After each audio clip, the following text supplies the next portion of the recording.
One of the worst countries to live in during the height of COVID was Canada. On Easter Sunday in 2021, Canadian police showed up to a church in Alberta trying to force a tyrannical restriction on a pastor. They arrested this man for practicing his religion. Joining us now, Polish-Canadian pastor Artur Pawlowski. Thank you so much, sir, for being with us. We followed your story. We were shocked when the arrest happened. Everyone shared the footage, and we said, is this the Free West any longer? Because where I grew up, you have the freedom of religion emblazoned into your First Amendment. I mean, you grow up reading these things. And then we watched what happened to you and we said, this isn't the same country anymore. Can you give us an update? 100%. It's not the same country. As you can tell very quickly, I grew up behind the Iron Curtain under the boots of the Soviets, and the tactics that we're seeing right now are identical to the ones that I have observed growing up. I call Canada China because it's truly resembles more and more what is happening in China or North Korea. The COVID lie, as I call it, was just an excuse to implement a very heavy communism and socialism in our country. So they have been working on this for a very long time. This was just their final step to subdue the nation by destroying private businesses, eliminating middle class, and then creating just two categories of people, just like you have under fascism, communism, and socialism, which is extremely powerful and rich. And the rest, well, the rest will own nothing and will be happy eating bugs and driving bicycles, because as you know, they don't want us to have cars. Yeah, far too dangerous. You're far too free with an automobile that burns fossil fuels. Fossil fuels are far too cheap and readily available. It's much easier to just turn off the electricity.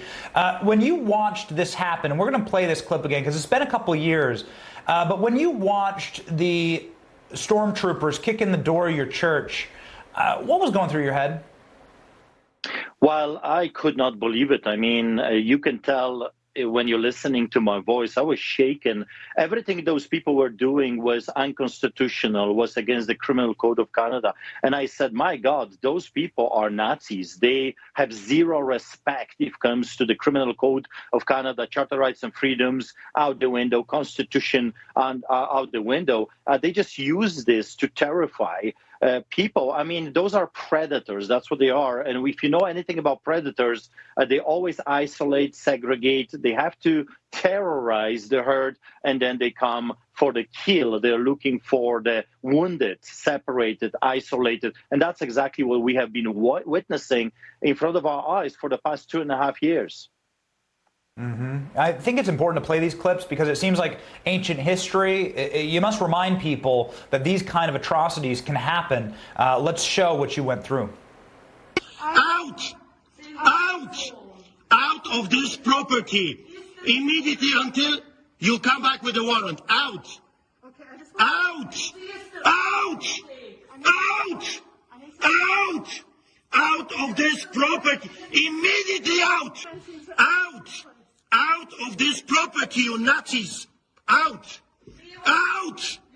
Gestapo is not allowed here. Immediately, Gestapo is not allowed. You speak like a man who, one, has seen this before in your life, and you just covered that you were born behind the Iron Curtain. But you also speak as a pastor who sees the spiritual components to this. What were the spiritual components of COVID, and how evil and how close to the brink did we get? Because it does feel as though darkness is moving in our society. 100%. It is a spiritual thing. Right now, what we're observing is the clashing of two spirits, evil versus good, the wannabe pharaohs that think they're gods, and then the rest of us, and they consider us as slaves, just a social insurance number. When you put the muzzle on, when you put the mask on your face, what they are trying to achieve is a simple message. They're telling you and everybody else, your identity doesn't matter. It doesn't matter who you are. It doesn't matter where you came from. Also, it sends a message that you have no voice. We don't care what you have to say. And of course, as a pastor, as a Christian, Jesus Christ said it very clearly, who comes to me is free indeed. The truth will set the captives free. So as a pastor, as a clergyman, I do everything in my power to tell people what's really going on. I preach the truth.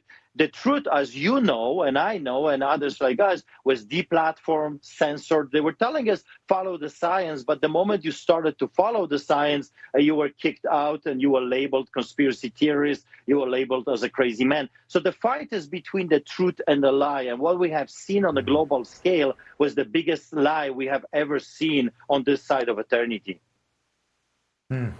If I were in Canada, if I lived in Alberta, I would attend your church. Unfortunately, I do not, and seeing the way that Canada is going, I don't think I'll be immigrating anytime soon. However, sir, I would like to ask you to do a little bit of work on my show. We only have 60 seconds left, but can you give the good word to people? Because a lot of Christians are worried right now, and a lot of free people are looking at this and saying, darkness is winning, evil is winning. Can you give some affirmation, optimism from your spiritual bedrock that gives you the courage to stand up to these authorities?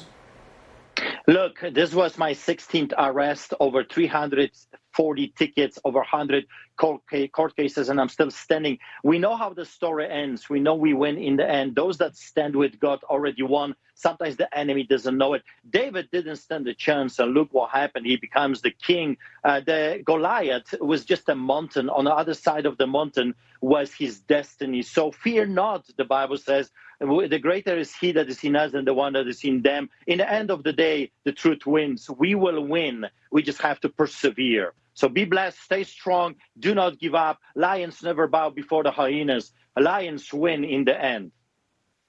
Oh, man. Every single word there, I need to get printed on a T-shirt and a coffee mug to wear every day and drink my black coffee from. Thank you for that shot of caffeine, spiritual caffeine. Just spectacular, Pastor. Please come back anytime.